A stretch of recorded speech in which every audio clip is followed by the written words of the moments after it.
नमस्कार मेरे साथियों, मैं नीलेश शर्मा अपने इस यूट्यूब चैनल पर आप सभी का पुनः हार्दिक स्वागत, हार्दिक अभिनंदन करता हूँ। प्रिय साथियों, आज मैं आपसे बात कर रहा हूँ कि हमारे जीवन में रत्नों का क्या महत्व है और इसका हमारी राशि से, हमारी कुंडली से किस प्रकार से संबंध है।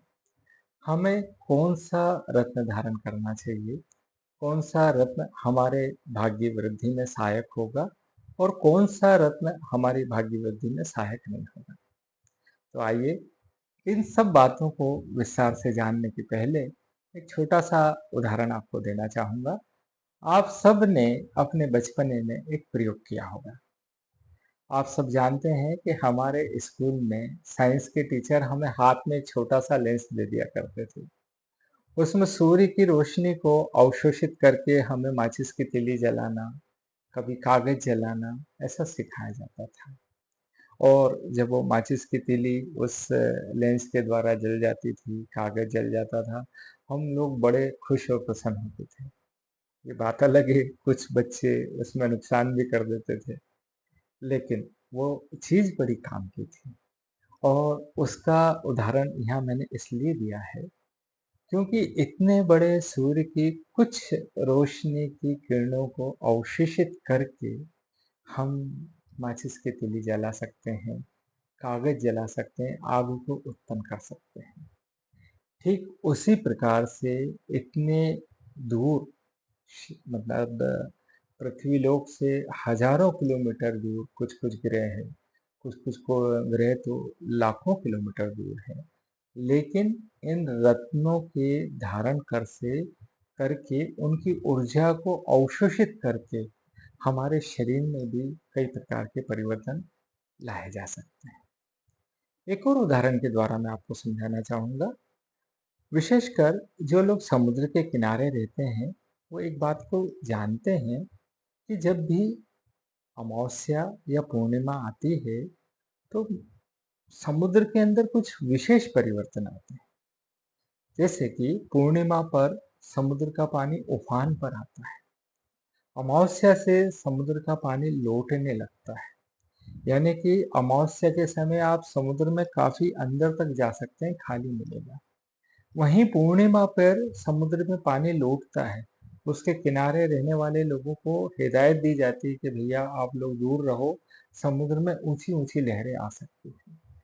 तो जो चंद्रमा पृथ्वी से हजारों किलोमीटर दूर होकर पृथ्वी पे समुद्र के अंदर इतना परिवर्तन ला सकता है, तो वैज्ञानिक ये कहते हैं हमारा शरीर भी 65 से 70% जल से जुड़ा हुआ है। तो क्या हमारे शरीर में वो चंद्रमा परिवर्तन नहीं ला सकता? कई मेरे ऐसे साथी हैं जिनकी पत्रिका में चंद्रमा नीच का है, चंद्रमा शत्रु का है या चंद्रमा किसी विषम परिस्थिति में है। तो हम महसूस करेंगे उनके स्वभाव में भी कई बार पूर्णिमा और अमावस्या पे विशेष परिवर्तन आते हैं। आप कई बार ये हॉस्पिटल जाके पता लगा सकते हैं कि कई बार पूर्णिमा पे कुछ लोग डिस्चार्ज हो जाते हैं, कुछ लोग अमावस्या पे भर्ती होते हैं। ये चीज मैं आपको इसलिए बताना चाह रहा हूँ क्योंकि इसका भी, इन बातों का भी दिमाग पे पूरा संबंध होता है। और इसलिए मैं आपको ये बताना चाहता हूँ कि छोटे छोटे से नग बड़े चमत्कारिक रूप से बड़े विशेष प्रभाव हम सबके शरीर में उत्पन्न करते हैं। अब सवाल ये आता है कि हमें ये समझ में आ गया कि रत्नों का महत्व है, रत्न हमारे जीवन में विशेष स्थान रखते हैं। अब हम कौन सा रत्न पहने और रत्न किस प्रकार पहने और रत्न पहनने के लिए हम अपनी किस राशि का उपयोग करें। उदाहरण के तौर पे यदि मेरा नाम नरेश है, नीलेश है और मेरी कुंडली में मेरा नाम कुछ और है, कमल है, किशोर है या रमेश है, तो मैं उस नाम को मानूं कि मैं इस नाम को मानूं, मुझे किस नाम से पहनना चाहिए। प्रिय साथियों, आपके जानकारी के लिए बताना चाहूँगा कि वैसे हमें रत्न धारण करने के लिए हमें कुंडली दिखाकर ही रत्न धारण करना चाहिए। जैसा मैंने आपको अभी उदाहरण दिया कि नगों का हमारे जीवन में विशेष महत्व होता है और ये नग उस ग्रह के रंग का प्रतिनिधित्व करते हैं जिनको आप धारण करते हैं। इसलिए कुंडली का दिखाना और कुंडली के अनुसार नगों को पहनना बहुत जरूरी हो जाता है। परंतु कई बार ये चैलेंज आता है कि हमारे पास पत्रिका नहीं है, हमारे पास जन्म की तारीख हमें ठीक से याद नहीं है। समय का तो खैर कहना ही क्या जब तारीख नहीं याद है। और किसी-किसी के पास मान लीजिए तारीख याद है लेकिन समय ऐसा है कि भई रात को 2 से 4 बजे के बीच में हुआ होगा या 4 बजे से सवेरे 8 बजे के बीच में रहा होगा। किसी को ठीक से अपना समय नहीं पता है, तो पत्रिका नहीं बन सकती। और पत्रिका नहीं बन सकती है, राशि याद नहीं है, कुंडली पता नहीं है, अब मैं रत्न कैसे पहनूँ और मैं पहनना चाहता हूँ। तो उन परिस्थिति में जो आपका बोलता हुआ नाम है, जिसका आप उपयोग कर रहे हैं, उस नाम की राशि के हिसाब से आपको रत्न पहना जा सकता है। अब सवाल ये आता है कि उस रत्न को मैं कितने कैरेट का दूँ? यानी कि उसको उसका पैमाना क्या है? तो मेरे साथियों, मैं आपको बताना चाहूँगा, यदि आप शुद्ध शाकाहारी हैं, सात्विक भोजन लेते हैं, तो आप 10 साल की उम्र के बराबर 1 कैरेट रत्न को पहन सकते हैं। यानी कि आप 30 साल के हैं तो 3 कैरेट, 40 साल के हैं तो 4 कैरेट। लेकिन आप चूँकि तामसी भोजन करने के आदी हैं और कुछ कारणों से आप अपना डाइट प्लान नहीं बदल सकते, तो आपको 8 साल बराबर 1 कैरेट पहनना चाहिए। क्योंकि उस स्थिति में आपकी सेंसिटिविटी थोड़ी-सी अलग हो जाती है। आपके बातचीत करने का तरीका थोड़ा-सा अलग हो जाता है। उस स्थिति में आपको थोड़ा-सा रत्नों का जो कैरेट है, वो कम उम्र के हिसाब से ज़्यादा चाहिए। यानी कि अगर आप 24 साल के हैं, तो आपको 3 कैरेट लग जाएगा और वहीं सात्विक व्यक्ति है, तो वो 30 साल है तो 3 कैरेट का। तो इन 6 साल का अंतर आपके 30 साल की उम्र में आ जाएगा। अब दूसरी बात पर मैं आता हूँ कि जिनके पास कुंडली है, जिनके पास अपनी पत्रिका है, वो अपने रत्नों को किस हिसाब से धारण करें? क्योंकि इसमें कुछ विद्वानों के, कुछ ज्योतिषाचार्यों के मत आपस में नहीं मिलते। कुछ ज्योतिषाचार्य ऐसा कहते हैं कि हमें अपने रत्नों को ग्रहों की दशा के हिसाब से पहनना चाहिए। जैसे कि उदाहरण के तौर पे यदि आपको बृहस्पति की महादशा चल रही है, तो आपको गुरु का रत्न पहनना चाहिए। कुछ विद्वान ऐसा कहते हैं कि आपको यदि चंद्रमा आपका शत्रु का है और आपको गुस्सा बहुत आ जाता है, तो आपको चंद्रमा पहनना चाहिए। वहीं कुछ विद्वान ये कहते हैं कि भाई मान लीजिए आपकी राशि तो जो है वो शनि की है, कुंभ राशि है, आपको गुस्सा बहुत आ जाता है और आपकी महादशा गुरु की चल रही है, तो यहाँ पर चूंकि आपकी राशि शनि की है तो आपको चंद्रमा भी सूट नहीं होगा, आपको गुरु भी सूट नहीं होगा, आपको नीलम पहनना चाहिए। अब इस कंडीशन में हमारा जो दिमाग है थोड़ा सा कंफ्यूज हो जाता है कि हम किस बात को माने। हम पत्रिका की महादशा को माने, हम ग्रहों की उच्च नीच दशा को माने या हमारी राशि को माने। सही सटीक निर्णय हम क्या लें? क्योंकि विशेष बात यह है प्रिय साथियों, जब भी नग हम धारण करते हैं, किसी भी ग्रह को जब हम लेकर आते हैं, तो जैसा कि आप जानते हैं कि कुछ छोटे हकीक या कुछ दूसरे ग्रहों को हमने लिया, तो कुछ नग इसमें सस्ते होते हैं, हमारी पॉकेट पे उतना वजन नहीं डालते। लेकिन कुछ रत्न जैसे कि पुखराज, जैसे कि हीरा, नीलम, ये इतने महंगे होते हैं, सस्ते से शुरू होके इतने महंगे होते हैं कि इनको हर 2 साल में, हर 5 साल में बदलना संभव नहीं होता और कई बार हमारा हाथ हमारी पॉकेट तक नहीं जाता। तो चलिए एक बार रत्नों के लिए हमारा हाथ पॉकेट के लिए चले जाए, लेकिन धातु, कुछ रत्नों को हमें स्वर्ण धातु में पहनना पड़ता है, कुछ रत्नों को हमें चंद्र धातु में पहनना पड़ता है, यानी कि चांदी में पहनना पड़ता है। तो उन परिस्थितियों में इनकी लेबर, इनकी कॉस्टिंग, इनका खर्चा इतना हो जाता है कि हम चाहकर भी अफोर्ड नहीं कर पाते। अब परिस्थिति ऐसी आती है कि रत्न भी पहनना है, काम भी करना है, तो कैसे करें? तो इसका एक स्थायी समाधान मेरे प्रिय साथियों है। मेरे पिछले जो अनुभव हैं, काफ़ी लंबे समय के करियर में, मैंने ये बात नोटिस करी है कि जिन्हें भी मैंने लग्न के हिसाब से नग सजेस्ट करे हैं, उन्हें अपने नग को बदलने की ज़रूरत नहीं पड़ी। तो यहाँ पर मैं आप सबके सामने अपना मत यह रखना चाहूँगा। हो सकता है इस मत को किसी के लिए एक्सेप्टेबल हो, किसी के लिए एक्सेप्टेबल ना हो, लेकिन विशेष बात मैं आपको ये इस अपने लंबे करियर के दौरान बताना चाहूँगा कि यदि हम लगने के अनुसार नग पहनते हैं, तो आपको बार-बार बदलने की ज़रूरत नहीं पड़ेगी। आप एक लंबे समय के हिसाब से रत्न पहन सकते हैं। लेकिन कई बार आपको ये लगता है कि भई मेरा उम्र अभी 20 साल की है और क्या मैं 4 कैरेट का अभी से पहन लूँ? 40 साल तक का नग पहन लूँ? तो क्या ऐसा संभव है? क्योंकि ये प्रश्न इसमें आ सकता है, ऐसा विचार हो सकता है। तो उसके लिए मैं आपको ये बताना चाहूँगा कि आप इन दोनों के मध्य का रास्ता चुन सकते हैं। आप 20 साल के हैं, तो आप 3 कैरेट तक का नग पहन सकते हैं। हाँ, आप अगर 20 साल के हैं, तो आप 1.5 कैरेट का भी पहन सकते हैं, लेकिन 1 कैरेट का आपको उतना फलीभूत नहीं होगा। ऐसे 3 कैरेट का नग पहना जा सकता है, वो आपको फलीभूत होगा। तो इस तरह से भी हम नगों को ले सकते हैं और स्थायी रूप से ले सकते हैं। हाँ, जब हम 30 साल के हो जाएँ, तो उस समय फिर हमारे नग को हमें अपग्रेड करने की ज़रूरत हो जाती है।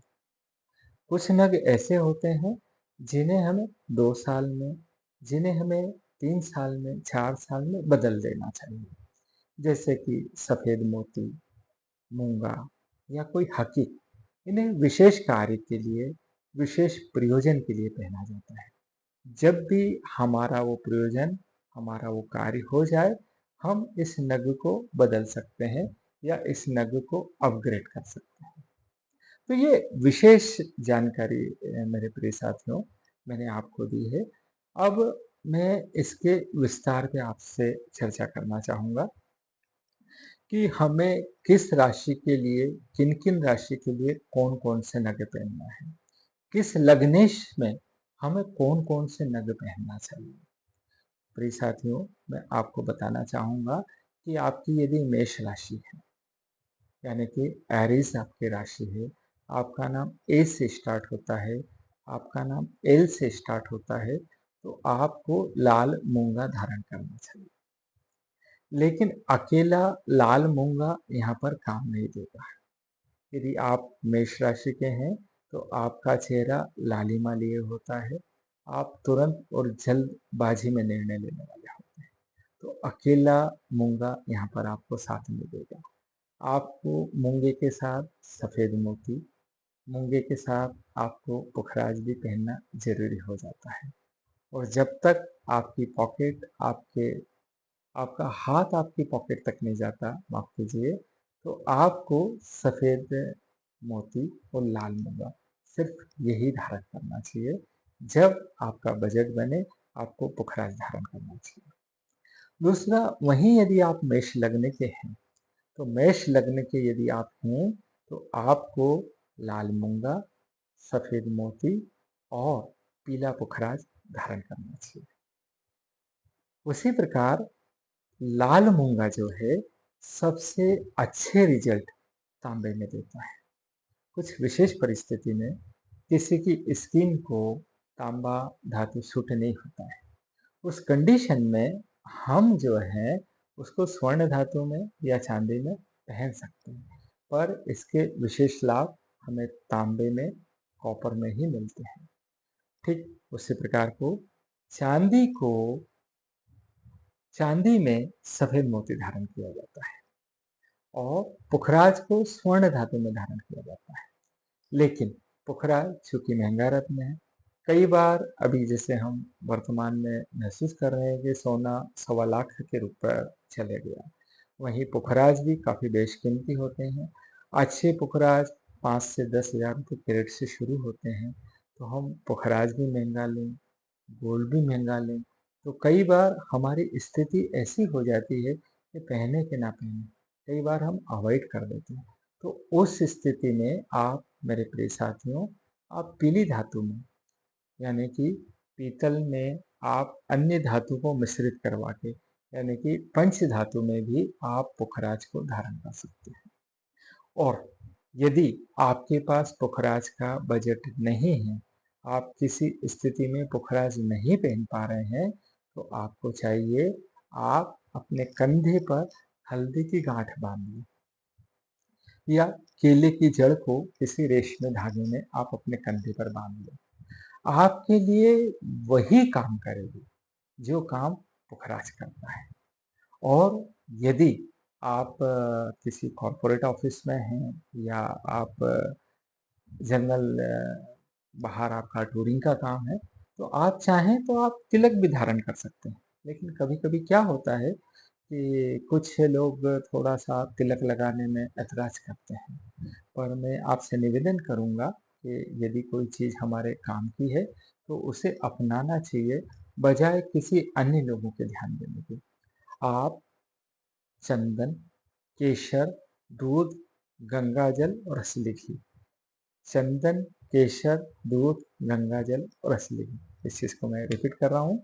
इसको मिश्रित करके आप एक कटोरी में इसका घोल बना लीजिए और आप उस तिलक को अपने माथे पे बिंदी के रूप में धारण कर सकते हैं। यदि आप दोनों भौहों के मध्य में बिंदी धारण नहीं कर सकते हैं, तो आप अपने हार्ट के बीच में भी उस बिंदी को धारण कर सकते हैं। तो यह वही काम करेगा जो कि पुखराज काम करता है। क्योंकि मैं समझता हूँ और मेरे साथ कई ऐसे मेरे क्लाइंट आए हैं जिनके पास अपनी पत्रिका दिखाने के भी पैसे नहीं होते हैं, पत्रिका नहीं दिखा पाते हैं, तो फिर वो पुखराज कैसे खरीदेंगे? तो यह उपाय उन लोगों के बेहद काम का हो सकता है। दूसरा, पुखराज का एक उपरत्न होता है सुनेला। सुनेला 100-200 रुपए कैरेट से शुरू होता है। कुछ कुछ सुनेले 50 से 100 रुपए कैरेट में भी शुरू हो जाते हैं। उस सुनहले को भी हम पंचधातु में पहन सकते हैं।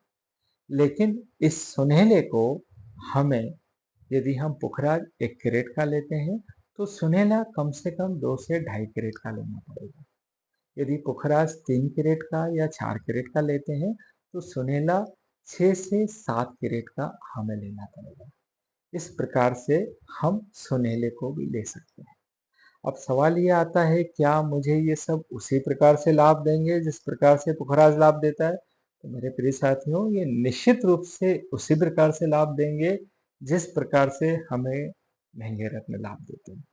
हाँ, थोड़ा-सा फ़र्क ज़रूर आएगा, क्योंकि देखिए, मान लीजिए हमें अपने किसी गंतव्य पे जाना है, किसी स्थान पर पहुँचना है। यदि मान लीजिए वो स्थान थोड़ी-सी दूर है, आपके पास आपका व्हीकल है, आप अपनी गाड़ी से अगर जाएँगे, आप तुरंत पहुँच जाएँगे। बारिश का मौसम है और हमारा जो व्हीकल वहाँ पर जाने में हमारी मदद नहीं कर पाता, हमारे पास मान लीजिए टू व्हीलर है, ऐसी स्थिति में हम क्या करते हैं, हम कोई किराए का साधन लेते हैं और उस किराए की टैक्सी से या किराए के साधन से उस स्थान पर पहुँचने का प्रयास करते हैं।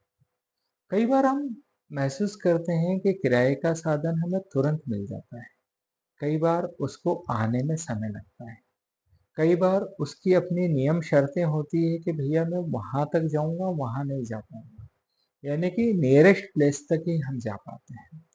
तो ठीक वही अंतर हमारे रत्न और उपरत्न में प्रिय साथियों आता है। और ऐसा नहीं है कि वो हमारे काम के नहीं होते, काम के होते हैं, सिर्फ अंतर इतना सा होता है। अगली बात मैं करूँ तो वो राशि आती है हमारी वृषभ राशि, यानी कि वृषभ लग्न। वृषभ लग्न में आपके लिए काम का है सफेद पुखराज, आपके काम का है सफेद मोती, आप पहन सकते हैं यहाँ पर फिरोजा, आप पहन सकते हैं पन्ना यानी कि एमराल्ड। यदि आपकी राशि भी वृषभ है, आपका लग्न भी वृषभ है, तो ये तीनों नग आपके काम के हैं। यदि ऐसी स्थिति है, ऐसी परिस्थिति है कि आप तीनों नहीं पहन सकते हैं, तो आप सिर्फ फिरोजा भी पहन सकते हैं, आपका काम हो जाएगा। फिरोजा नीले कलर का आता है। फिरोजा दो तरह का आता है। एक आता है ईरानी फिरोजा। ईरानी फिरोजे में कुछ चमकदार से दाने होते हैं। एक आता है प्लेन फिरोजा, इस तरह की फिरोजी लाइन। एक आता है ईरानी फिरोजा, उसमें थोड़े से डॉट्स होते हैं, कुछ चमकदार सा वो महसूस होता है। काम दोनों बराबर करते हैं। ईरानी फिरोजा थोड़ा सा ज्यादा ताकतवर होता है। और वृषभ राशि में थोड़े से ये लोग सेंसिटिव होते हैं, अपनत्व की, प्रेम की इच्छा रखने वाले होते हैं। अपने का साथ पाकर ये काफी प्रसन्न होने वाले होते हैं। लेकिन ताज्जुब की बात ये होती है, इन्हें अपनों का प्रेम और इसमें नहीं मिल पाता है। जैसा चाहिए वैसा नहीं मिल पाता है, जहाँ चाहिए वहां नहीं मिल पाता है। तो इसलिए इन्हें फिरोजा काफी मददगार होता है। फिरोजे को आप जो है चांदी में पहन सकते हैं। फिरोजा को आप एल्युमिनियम में भी पहन सकते हैं। फिरोजा को आप वाइट गोल्ड में भी पहन सकते हैं। फिरोजा को आप प्लेटिनियम में भी पहन सकते हैं। उसी प्रकार से आप सफेद मोती को भी चांदी में पहन सकते हैं। यहाँ अगर आपकी राशि वृषभ है और पन्ना आप इन सबके साथ पहन रहे हैं, तो आप यहाँ पन्ने को भी चांदी में पहन सकते हैं। लेकिन मैं आगे आपको बताऊंगा कि पन्ने को यदि आप पुखराज के साथ पहन रहे हैं, पन्ने को यदि आप किसी अन्य स्टोन के साथ पहन रहे हैं, माणिक के साथ पहन रहे हैं, वहां पे फिर पन्ने को यानी कि एमराल्ड को आपको गोल्ड में बनाना पड़ेगा, स्वर्ण धातु में पहनना पड़ेगा। क्योंकि वृषभ लग्न और वृषभ राशि, ये राशि में बाकी के स्टोन चांदी में लगते हैं, इसलिए यहाँ पर इसे चांदी में ही पहनना ज्यादा फायदेकारक होगा। सोना और चांदी यदि हम साथ में पहनते हैं, तो अक्सर चांदी सोने में उतरती है। कई बार हमें ये लगेगा कि अरे भाई, हमारे जो कारीगर ने, हमारे ज्वेलर्स ने कुछ गड़बड़ कर दिया है, हमारे सोने में इस तरह की चांदी डाल दी, पूरी उतर आई है। हमें कंफ्यूजन हो जाएगा, हमें उस व्यक्ति के प्रति शक पैदा हो जाएगा। लेकिन वास्तविकता ये है कि चांदी को सोने के साथ नहीं पहनाया जा सकता, या दूर दूर अलग अलग हाथों में पहना जाता है। तो प्रिय साथियों, आज मैं आपसे इन्हीं दो राशियों पर बात करूंगा, इन्हीं दो लग्नों पर बात करूंगा। अगले पार्ट में मैं आपको इसके बारे में और विस्तार से बात करूंगा, और हम अगली राशि, अगले नग के बारे में बात बताएंगे। जब तक आप इंतजार करें और मुझे अपने कमेंट्स में बताइए कि इसमें मैं और किन किन चीज़ों को जोड़ूं जो आपके काम की रहे, आपके लिए लाभदायक रहे। उससे मेरा भी उत्साह बढ़ेगा, मेरा मनोबल बढ़ेगा। यदि वीडियो आपको अच्छा लगता है, तो हमेशा की तरह निवेदन करूंगा, आप मुझे सब्सक्राइब करें, लाइक करें, और अन्य लोगों को भी इसको शेयर करें। आपका दिल